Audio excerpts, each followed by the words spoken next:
You are watching Yeah. It's Xirtus. like I it's like wonder, I think there are probably more differences. I don't know if this is true anymore. I don't know what I'm supposed to believe. I went to school. They lied to me in school. One of the things they told me in school was that there's more differences between a nation, a nationality, or an ethno group. There's more differences between one ethno group than there is between in the differences between ethno groups.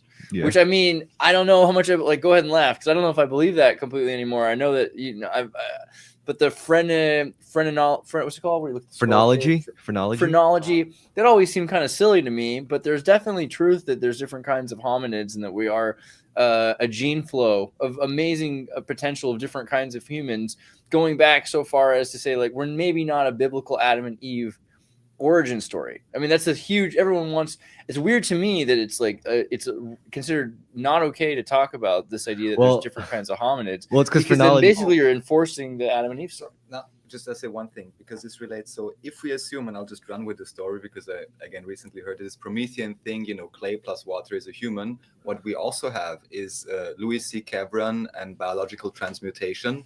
There's like old books on this, basically the idea.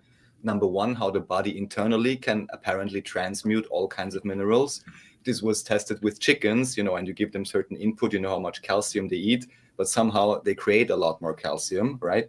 So there seems to be some sort of mechanism here. And also, I believe in relation to that, I read basically some kind of crystalline liquid substance structure. And then somehow, I'm not exactly sure anymore what they did, apply electricity or something. And then over Sound. days, some small like particles started forming inside of it. And eventually, some kind of small type of flies were like emerging from it. Yeah. So again, this whole question, is it possible? And conspiratorially, I would say most likely, is the barrier between organic and inorganic really 100% strict, or can there be instances when there can be a crossover? Yeah. Well, according to some esoteric traditions like Rosicrucianism, they implied the ability, or among the ancients, or the ability for maybe future humans to be able to manipulate matter with sound. Like our larynxes would evolve and we'll just be able to like conjure people using our voices instead of like going through this biological sexual process, Interesting. And that's Which why would just language be was controlled to destroy our ability to use invocation. And also like that just be like and expressing your God nature. Yeah. and with all the conspiracy theories regarding like the Pleiadians like donating us UFOs, apparently like they didn't call that down from like space, or they just conjured that shit apparently using like sound or something. I don't know if like that's all the stories, but a couple of them stuck out in memory, and I always thought that was interesting because that idea just resonates with me for some reason, like literally and figuratively, I guess. Just Oh, the I need idea to of phone a friend. I wish we had Noel for this one moment because Noel we were talking yesterday about Hinduism, or was that today? Oh my God, that was earlier today. That was like this morning. But we're talking about Hinduism, and a major part of Hinduism is sound, right? And the idea that everything is made out of sound, particles and waves, particle wave duality. This is a big reason for the H-1B visa. Just kidding, but like that they understand. Even if you look at their physics. architecture, it is like a three-dimensional model of a sound. of a cymatic pattern like you would see on sand or something. Yeah. Interesting. And crop circles too. Crop circles apparently are like, if you really like analyze a lot of them, they would reflect like the shape of a cymatic pattern or something, which is also really weird. But just to touch on that, the whole idea of like primordial forms emerging from this special combination of, maybe volcanic activity, asteroids crashing into this wet sort of thing that has like a perfect atmospheric pressure for a certain type of life to take form, electrical storms sort of adding that element into this like soup of all of these of elements, and then just like the potential for spontaneity of life, because yeah, we could go like I'm my own grandpa. Time traveling aliens or interdimensional stuff is constantly like going back or traversing different dimensions to like itself basically to preserve. Yeah, because this came up. I'm sorry, one more time, but like this morning was asking like, what do you define karma as, right? And like it's a simple. I've been just gonna say as simple as cause and effect. But so causality. So the idea of time itself. Karma is the timeline. It's this idea that if you do this, this will happen. Things happen because you do things. Things happen that cause causality.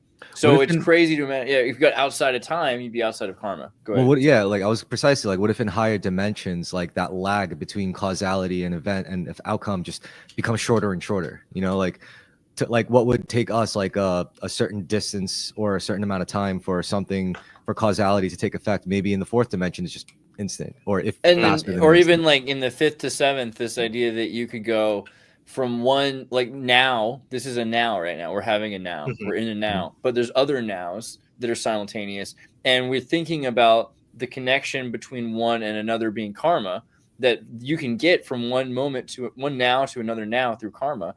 But maybe there's some way outside of karma. And it seems like the Vedas talk about this, especially the Asuras, which are the Titans, like we're talking about Prometheus, that are able to be outside of time and go from one now to a different now without it making any sense. It's not that you won the lottery and now you're rich. They can just go to the now where you're rich, right? And creating that moment, if you're, maybe there's a trade-off. There's a reason why it's super awesome to be karmic, because we can create structure to reality.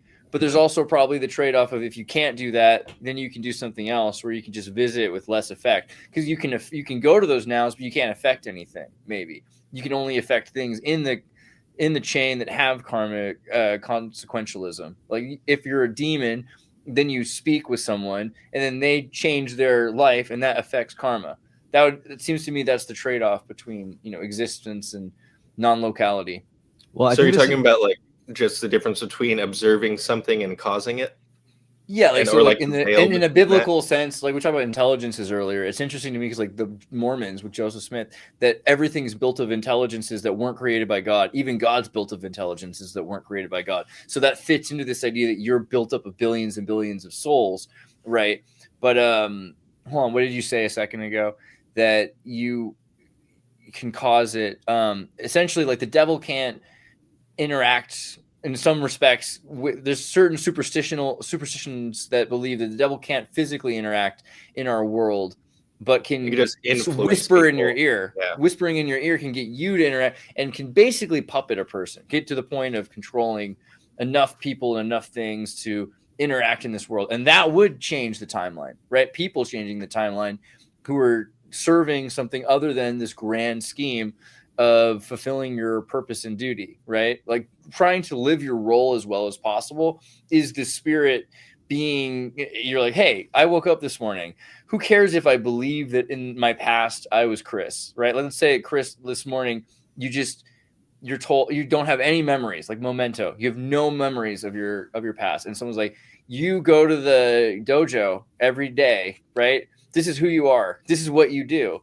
Like maybe it might cause a trauma to some extent, but certain kinds of people, and maybe even Chris, would probably just go to the dojo again, even though they don't remember why they do it or who they are, or like they're just told like, oh, I do this every day. Well, then I'm going to give it my damnedest, even in hopes of figuring out and remembering who I am.